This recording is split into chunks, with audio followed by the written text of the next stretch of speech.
As Brother Sultan already introduced me, my name is Iram Ali. Before I start my presentation, I would like all of us to please put our hands together for these beautiful children. I think they've done an amazing job. It's really not easy to stand in front of a big crowd and present, especially for our children who really, some of the kids do know Arabic and some of them they don't. So I think it's a very big thing for these children that they are trying very hard to learn a complete different dialect. So hats off to all of you. Amazing, good job. All right.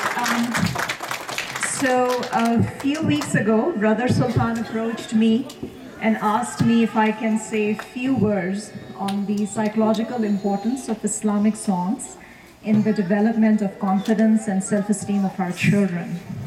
But at that point I thought, unfortunately I do not have that level of Islamic education that I could comment on this topic. So Brother Sultan is the right person to talk about that piece.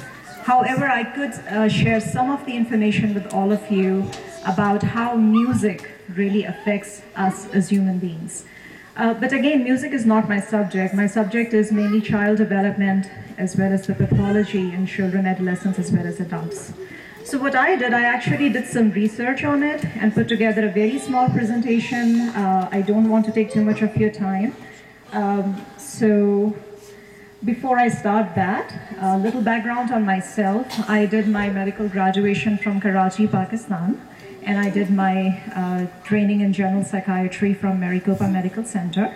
And then I did my subspecialization in child and adolescent psychiatry from Maricopa Medical Center.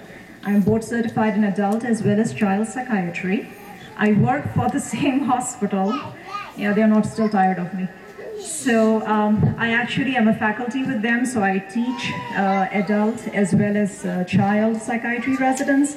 And I'm recently appointed as a faculty at a position of clinical associate professor at University of Arizona because I do teach medical students as well. My patients, they actually vary all the way from the age of, believe it or not, 1 year old, all the way up to teenagers and then adults as well. All right, so I've bragged a lot about myself. Brother Rami, could you please change the slide? So first of all, what is music? Music are the sounds that are usually produced by an instrument or by a person, a voice. They are arranged in a certain pattern to produce an effect.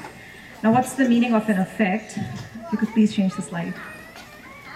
Effects of music, and I'm not going to read it, I think it gets too boring, but basically effects of music, according to the research studies that are done in Western media, it improves the concentration of an individual, it improves the communication, language skills, it improves the coordination, it also improves self-confidence and self-esteem, and that's what Brother Sultan wanted me to talk about today, which I will towards the end.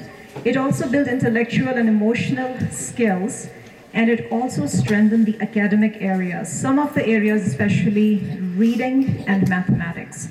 So I was kind of curious that, how can music do all of those things? So when I went into further detail of the research, they were actually basically talking about music as a whole, like as a subject, when children are learning music and they're also learning how to play certain instruments. So that's how they improve their concentration. So if you really try to apply the same principles on our children today, how they put together some Islamic songs, and obviously they have to concentrate in order to learn what Brother Sultan and Sister Khatija and other teachers were trying to teach them. So obviously it improved their concentration, memorizing the songs, processing the information that was in the lyric as well. Could you please move on? The other part of it, it does help in brain development and it enhances the performance in cognitive testing, and I'm going to talk about it a little bit more. I'm sorry, there's a typing error. Effects of music on different age groups. If you really look, our young children, our toddlers, 2 to 3 year old of children, they really produce music. It's a kind of a natural thing. They clap their hands, they jump, they wave, they get excited. If you really look at our 4 to 5 year old children, they are aware of the message in the song lyrics. This is a very important piece.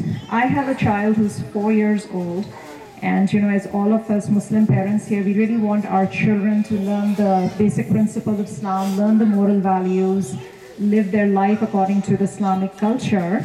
So we try to teach our children small surah and ayah from a very young age. And I must say that when Sami came, my son's name is Sami, when he came here and started learning the lyric, I was very surprised, but he was able to, mashallah, learn the Durood Sharif in the form of song. And I've heard him like repeating them and just on his own, I don't have to say it to him. So really at the age of 4 or 5 years old, if you want them just to memorize things through the rhythm, I think it kind of helped. By the age of 6 and 10 years old, they can really learn the complex structure of music, and in their studies they have found this is how they improve their speech as well as their reading improves. One of the other pieces I wanted to talk a little bit about, some of you might know that music is actually used as a form of therapy. A lot of work has been done on music. There is an association in America with the name of American Music Association. They are training musicians. Basically, what is music therapy? It's a kind of a complementary medicine, and it is clinical and evidence-based. There are trained musicians, musical therapists actually, and they prepare the individual goals for patients, and they help them in achieving their goals through music. So music therapy has been used and is very successful for autism. Some of you might be aware of it. This is my area of interest. Autism is a condition which is usually nowadays diagnosed around the age of 6 months old. These children really struggle with communication skills. Their social skills are very limited, and they have some odd and repetitive kind of behaviors and interests. So through music, the therapists are able to teach them behavioral skills, social skills, as well as communication skills. So I think that's amazing. Music is used, to relieve stress, to relieve anxiety, depression, as well as pain. They are also doing work with elderly patients who suffer from Alzheimer's dementia, and that's how they help them to improve their cognitive skills. Other than that, some of you might be aware of it, that some of our children suffer from learning disorders, attention deficit hyperactivity disorders, and they are placed on different educational plans. And sometimes music therapy is also used in the schools to help children to improve their focus and learning skills. Please move on. So after saying that, I would just conclude my little talk about if we really translate what I just discussed in terms of music, if we want to teach our children to live their life according to the principles of Islam, Quran and Sunnah, if we can convey the same message through music, again, the music that is prepared within the Islamic parameters, and praise Almighty Allah Subhanahu wa Ta'ala and Prophet Muhammad Sallallahu Alaihi Wasallam, I think it's a good message that we would convey to our children. Our children will be able to memorize this, they will be able to process this information very well, and hopefully they will be able to repeat it. There is one more thing we need to keep in mind, especially in this day and age. Our children are learning the English dialect through music. If you look at all your preschool programs, they do have an English poetry system.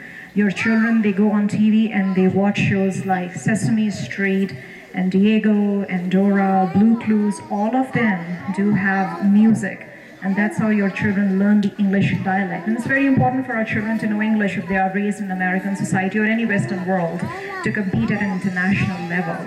So when you try to bring your 4 or 5 year old from their preschool to an Islamic school in order to get them interested in Islamic education, if a little bit music is used, and again, I'm not promoting music, but within the Islamic parameters, I think it's easy to engage children in the beginning to get the message going. And again, it's a very different dialect, Arabic dialect. Some of the families are already aware of it, so it's kind of good to use this media, again, within the parameters of Islam. Thank you so much. Do you have any questions?